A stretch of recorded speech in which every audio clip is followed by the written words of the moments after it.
Pag-usapan po natin na pagkaing mga bawal at pwede sa taong may nervyos. Yan, may depression, malungkot lagi. 'Di ba? Anong mga pagkaing dapat iiwasan, ano yung mas maganda? 7 foods muna na mas maganda babawasan natin o iiwasan natin kung may nervyos at depression. Number 1, alcohol.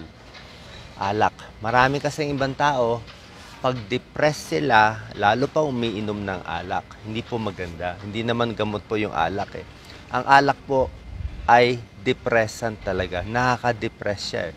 Habang nalalasing ka, oo nga, baka makalimutan mo yung problema mo, makakatulog ka sandali, pero panandalian lang yon. The next day, may rebound yon. Mas depressed ka, mas malungkot ka, tsaka yung tulog mo ay hindi masarap. Makakatulog ka sandali, pero gigising-gising ka pa rin. At bukod dito, ang tendency mo, uminom na lang na uminom ng alak, papangit ang balat, kukulubot, di ba? Magiging very pale ang mga alcoholic. Ang utak pwede masira, ang liver, ang atay pwede mag-liver cirrhosis. So hindi po solusyon yung alak. Iiwasan natin lalo na kung depressed. At yung alak, bago siya eh. Either tinataas o binababa niya yung level ng mga gamot natin.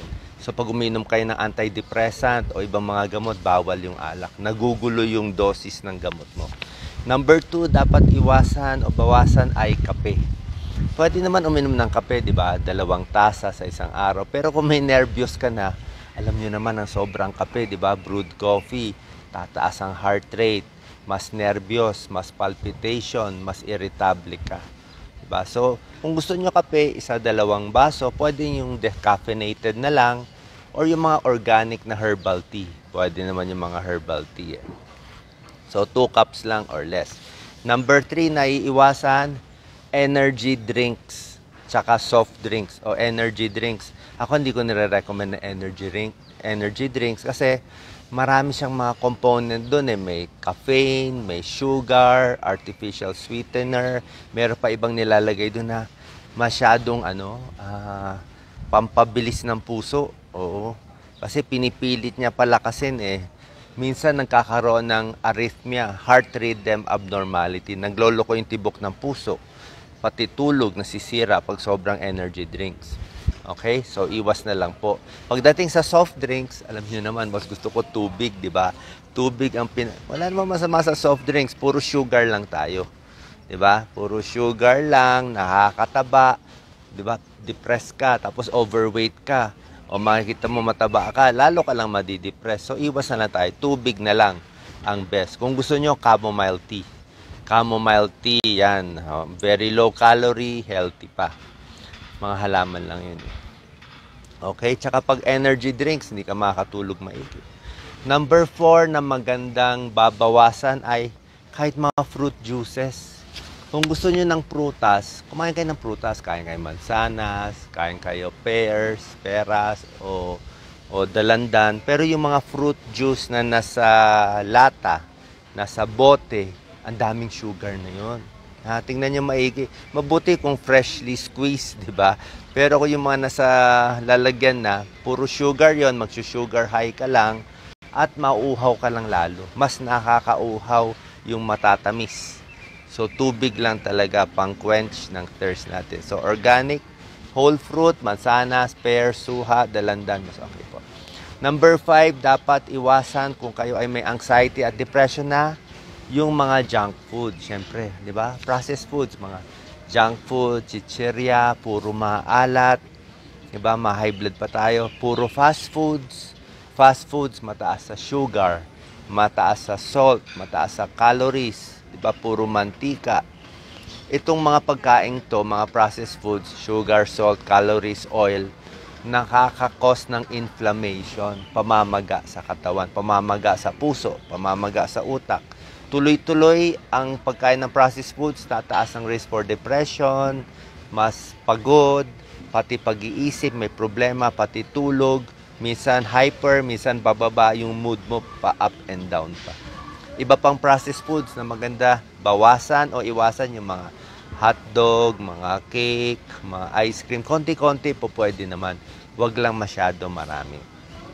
Number 6 na dapat bawasan yung mga sarsa natin. May mga sarsang nakakataba di ba? Tayo, Pilipino, toyo, patis, konti naman, huwag naman sobra alat din. Yung mga Thousand Island dressing, mga ranch dressing, ang taas ng calories di ba? Minsan nakakataba din. Ketchup pa konti-konti, favorite ko ketchup, pero maraming ketchup, high sugar at high salt din, high sugar, high salt.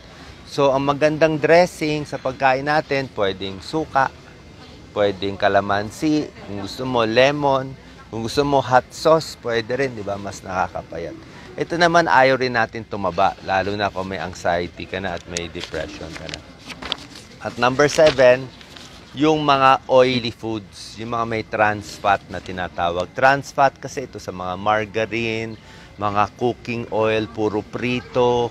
Ayan, pag puro prito kasi at puro mamantika, hindi po ganun kaganda yung mga karne, di ba? Kung gusto natin healthier oil, pwede yung olive oil, medyo mahal. Kung gusto nyo, kahit coconut oil, I think okay naman yung coconut oil, lalo na nandito tayo sa Pilipinas, para less risk sa puso. Pero kung gusto nyo yung mas healthy, mga i-boil na lang natin, steam na lang natin yung mga pagkain, steam na gulay, steam na talong, mas okay pa po yan. So, ito yung mga 7 na iiwasan. Alam nyo na, ano naman yung mga pagkaing makakatulong kung kayo ay may nervyos o may depression. Yung makakatulong naman, syempre tulad ng sinabi ko, sari-saring gulay. Kahit anong gulay, kulay green, kahit yung mga orange, mga carrot, kamatis, prutas, napakaganda. Number 2, isda. Maganda isda, mga fatty fish. Kasi ang fatty fish, bangus, salmon, mackerel, sardines, lahat ito mataas sa omega-3 Antidepressant po yun. Number 3, itlog. Pwede kayo kumain ng itlog. 1-2 itlog, 1 to 2 eggs a day. Mataas sa vitamin D. Mataas sa protina. Ako lagi kumain. Kung gusto nyo, hard-boiled egg. O, diba? Number 4, mani. Pwede ang mani, wag lang masyado yung maalat. Kung mga nilagang mani, 1 cup, very healthy po ang mani. Number 5, chamomile tea. Diba, lagi ko tinuturo. Anti-stress yan, subukan nyo.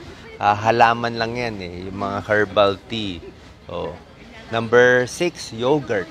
Pwede rin ang yogurt, may healthy bacteria. Number 7, pwede ang green tea. Ang green tea, antioxidant yan Merong pampakalma din yan. And number 8, pwede naman kumain ng dark chocolate pa konti-konti.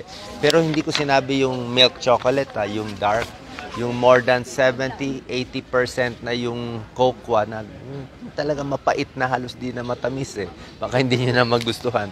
Pero yung dark chocolate, meron siyang flavonoids. Maganda yung flavonoids, pampasaya at pang-protect din ng puso natin. Sana nakatulong itong tips natin sa mga pagkain kakainin at iiwasan kung tayo ay may nervyos, may lahi ng nervyos o may depression. God bless you.